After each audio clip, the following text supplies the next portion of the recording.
هلا، شلونكم؟ شلون صحتكم؟ اليوم جايكم فيديو جديد. بهذا الفيديو راح نكمل ما بدينا به بالفيديو السابق بتصميم البيت 160 متر. طبعا هاي المرة هو اللي راح يصمم هذا الجزء، وورا ما يخلص الصالة وبعد عندنا المطبخ راح ابدي اني اصمم البيت بشكل ثاني. خليكم ويانا وخلنا ننتقل للكمبيوتر.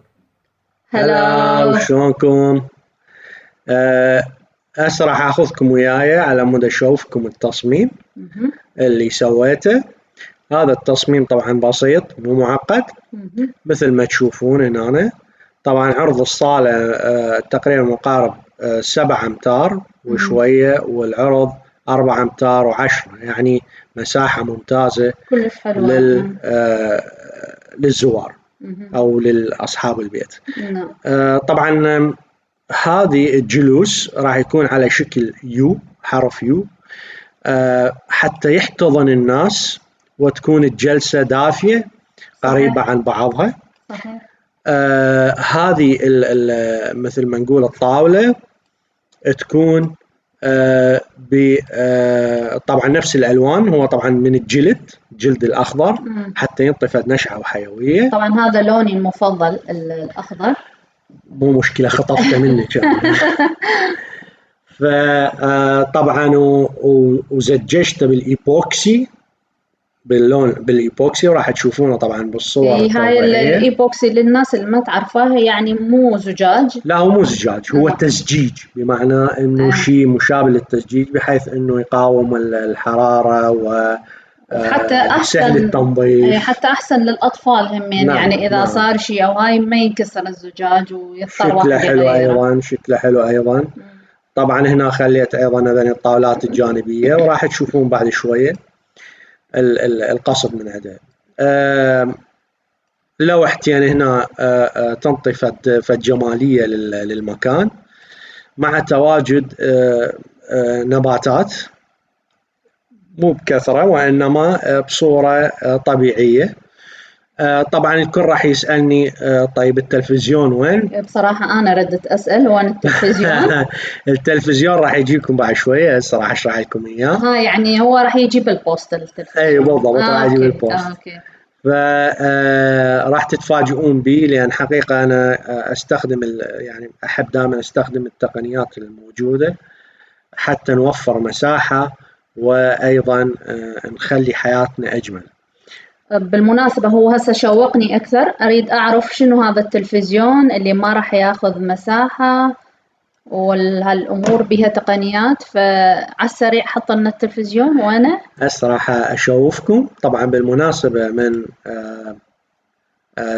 يجون الزوار راح يكون بهالشكل. الله، حلوة يعني تحسهم واحد قريب على الثاني. بالضبط. فتشوفين إنهم جالسين كأصدقاء، جلسة قرابة وما شابه ذلك، بس أنا صممتها كأصدقاء بيناتهم قاعدين بالبيت. وتناسب حتى العوائل الكبيرة. بالضبط. لأنه مكان الجلوس كلش حلو كبير، فتشيل عائلة كبيرة يعني حلوة.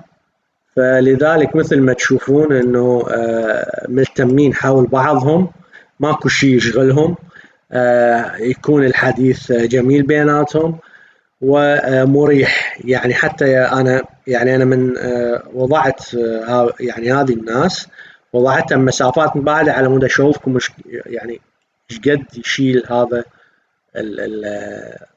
المكان. يعني هسه احنا لو نشوف العرض مالته تقريبا هو ما يعادل 4 أمتار وشوية. خل أشوفكم.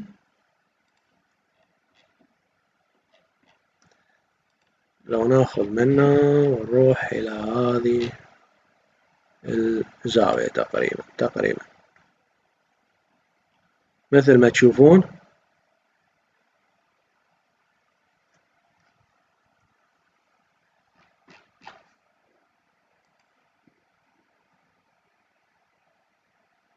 أربعة أمتار تقريبا عرضه، يعني العمق مالته. وأيضا مثل ما تشوفون هنا العرض. زين أبو ليليان، أنت قست لنا من هاي الطاولات الجانبية، ممكن بس تقيس لنا مكان الجلوس بس؟ هسه هذا 3 أمتار وتقريبا 70، يعني مساحة ممتازة. الجلوس قصدك هذا المكان بس الداخلي؟ اي بدون الطاولة، يعني بدون الطاولة. تجي هنا هذه ناخذ منها مسافة ونروح لهنا. هذا 3 أمتار، يعني فد شيء رهيب حقيقة. 3 أمتار و30، يعني فعلا تشيل العائلة الكبيرة بدون أي يعني واحد يحتار وين يقعد أو شيء. فعلا تصميم حلو. وبالمناسبة حسب ما فهمت يعني إنه هذا التصميم ما موجود بالمحلات. لا، بس أكو طبعا هي أثاث مقارب له، يعني نعم. إنه مقارب لهذا الشكل أو مقارب لهذا الفورم، يعني يكون جميل وحلو. وإذا اضطرت الأمور ماكو ممكن أصمم لهم إياه. ممكن هو حلو هذا التصميم خصوصا للعوائل الكبيرة، يعني هذا هيك نوع من التصميم كلش يلائمهم. حلو هذا الديزاين. يعني ممكن أنا أسوي لهم التصميم والكونستركشن، يعني نعم. الربط مالته وشون يسويه. يعني مثلا لو راح للنجار ممكن يسوي لي اياه بكل سهوله، او الاثاث صانع شيء كلش حلو. عاشت ايدك. هسه نجي الخطوه الثانيه اللي هو التلفزيون اللي الكل منتظره. شلون راح يجي التلفزيون؟ وين؟ التلفزيون راح يجي بهذا الشكل. التلفزيون راح يجي بهذا الشكل. بس شنو هذا الجهاز اللي هنا؟ هذا بروجيكتور يسموه. هذا بروجيكتور كانوا يستخدموه مسبقا او بالسابق بالشركات على مود يعرضون، يسوون برزنتيشن، يعني يعرضون بمشاريعهم. صحيح. ولكن بالوقت الحالي دخل عليه سيستم الاندرويد، وايضا مثل ما تعرفون انه احنا بالوقت الحالي نستخدم ايضا السمارت اي بي تي في والى اخره، فما يحتاج تلفزيون، يحتاج بس برنامج يتنصب عليه وبعدين وكذلك يثبت عليه وبعدين نقدر نشوف التلفزيون والى اخره. زين سؤال. ولو اقاطعك، هو هذا الجهاز حتى نوضحها للناس. هذا جهاز يتخلى بالسقف مال البيت. نعم. طبعا واحد يقدر يخلي عليه شغلات، يعني حتى لا يبين اذا يزعجهم. بالضبط. وهذا مجرد أشعة تكون على الحائط. أشعة تكون. وبالسابق كانت في وقت النهار أو في ضحى النهار تكون إضاءة ضعيفة وما ينشاف، ولكن بالوقت الحالي وصل حتى لل 3D ووصل ال 4K وال 8K. يعني فشي رهيب. وايضا ما ياخذ مساحه مثل ما تشوفون، يعني لا اخذ مساحه. ما اضطرينا نخلي شيء نهائيا.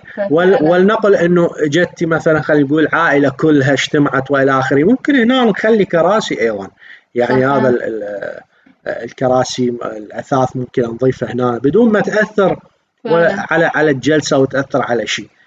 زين ابو ليليان، بس هو المناسب يعني حتى الناس اذا تحب تسوي هيك شيء، اللون الجدار لازم يكون غامق حتى تبين الشاشه، لو لازم يكون فاتح؟ شوفي، هي اكو نوعين. يا اما يكون الحائط ابيض صافي ينعرض عليه، يا اما يكون هناك مثل او يكون تشتري من هذا الرول انه تنفتح مثل الرول، ينفتح ينزل. شلون الستار، شلون الستار يستخدموها بالتصوير. بالضبط. فهاي خاصة أيضا للبروجيكتور. بس هو الحائط الأبيض الناصع فكافي عليه وممكن يعرض بدقة عالية جدا. زين أشعة الشمس اللي موجودة هنا من الشباك إذا دخلت ما راح تقلل يعني وضوح الشاشة؟ هو ليش قلت قبل شوية، قلت بالسابق كان ما يبين بسبب الضوء اللي قادم بس بالوقت الحالي حلوها، لأن أزادوا من الإضاءة الباعثة من البروجيكتور على مكان العرض.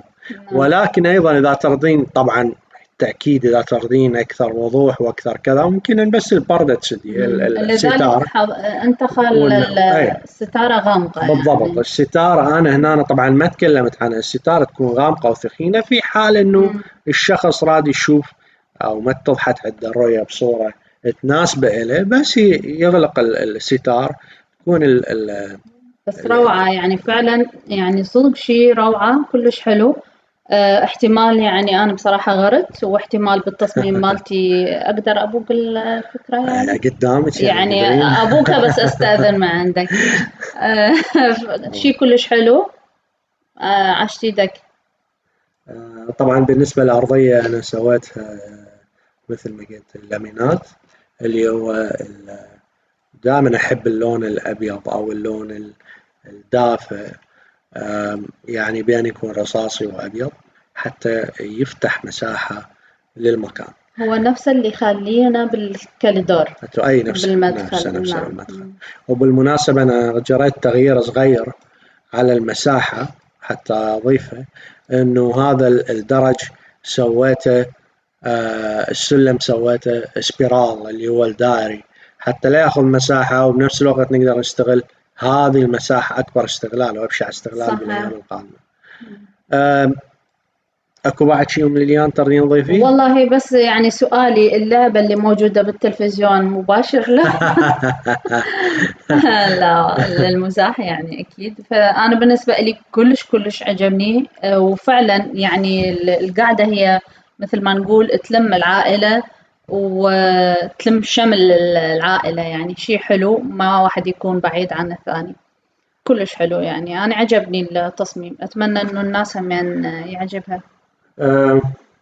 طيب ما طول من ليان راضية، فأتمنى أنه يكون رضاكم مثل رضا أم ليان ويعجبكم التصميم، وبالتأكيد راح نشوفكم الأسبوع الجاي، وأترككم مع الصور التوضيحية لهذا التصميم. نشوفكم الأسبوع الجاي. باي باي باي. باي.